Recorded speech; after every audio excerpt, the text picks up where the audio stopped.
Dear student, আজকে ম্যাট্রিক্সের এই অঙ্কটা 2017 সালে এসে এবং 20 সালে এসে অ্যাকাউন্টিং ডিপার্টমেন্টের এই অঙ্কটা এবারও আসার সম্ভাবনা খুব বেশি অল ডিপার্টমেন্টের। তা আমি জাস্ট অঙ্কে চলে যাই।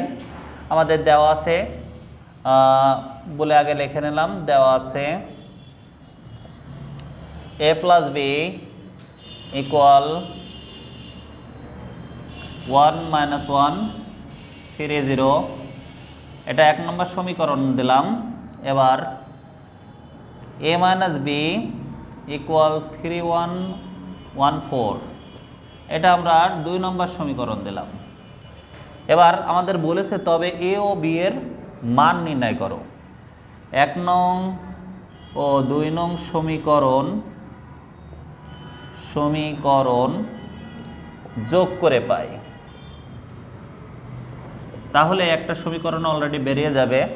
তাহলে 1 নম্বর সমীকরণ a প্লাস বি যোগ, তাই যোগ চিহ্ন। এবার 2 নম্বর সমীকরণ a মাইনাস বি, তাই আমরা মাইনাস বি বসালাম।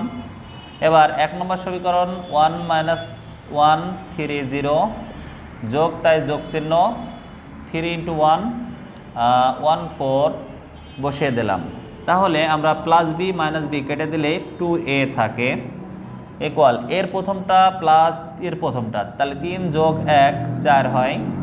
-1 প্লাস -1, তাহলে প্লাস মাইনাসে মাইনাস কেটে যাচ্ছে, শূন্য আছে। 3 + 1 4, 0 + 4 4। আশা করি ডিয়ার স্টুডেন্টরা বুঝতে পারছো। এবার এটা 2a আছে, তা আমরা এটা গুণ আকার আছে, তাহলে আমরা ওটা অপোজিট দিকে গেলে ভাগ হয়ে যায়, মনে মনে ভাগটা করে দেব। তাহলে 4কে যদি ভাগ করি তাহলে 2, 0কে যাই দিয়ে ভাগ করি 0 2 2, আমরা অলরেডি এর মান পেয়ে গেছি। এবার সেম ক্যাটাগরির আমরা একই জিনিস করব, 1 নং থেকে 1 নং আর 2 নং সমীকরণটা বিয়োগ করব। আমি সুবিধার্থে লেখেই করাই, 1 নং থেকে 2 নং বিয়োগ করে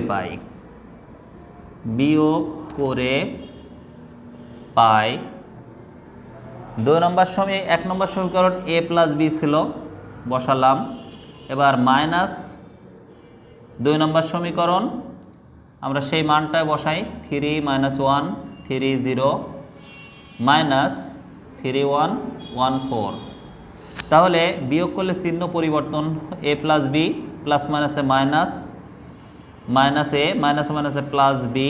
এবার আমরা যোগ করে দিই, 3 থেকে -3 বাদ দিলে 0 হয়, -1 থেকে -1 বাদ দিলে -2 হয়, 3 থেকে -1 বাদ দিলে 2 থাকে, 0 থেকে -4 বাদ দিলে -4 থাকে।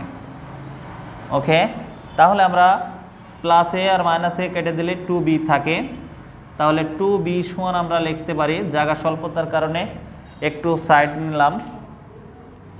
তাহলে আমরা আসছে 2b ইকুয়াল আমাদের 0 - 2 2 -4, তাহলে ভাগ আকারে আছে, গুণ আকারে আছে, আমরা ভাগ করে দিই। তাহলে 0কে যাই দিয়ে ভাগ করে 0, -2কে 2 দিয়ে ভাগ করলে -1 1 -2। তাহলে এর মান আমরা পেয়ে গেছি আগেই অ্যান্সারটা। এবার বির মানটা আমরা এখন পেলাম। ডিয়ার স্টুডেন্ট, এইটা হচ্ছে ম্যাট্রিক্সের এ ও বি এর মান নির্ণয় করা।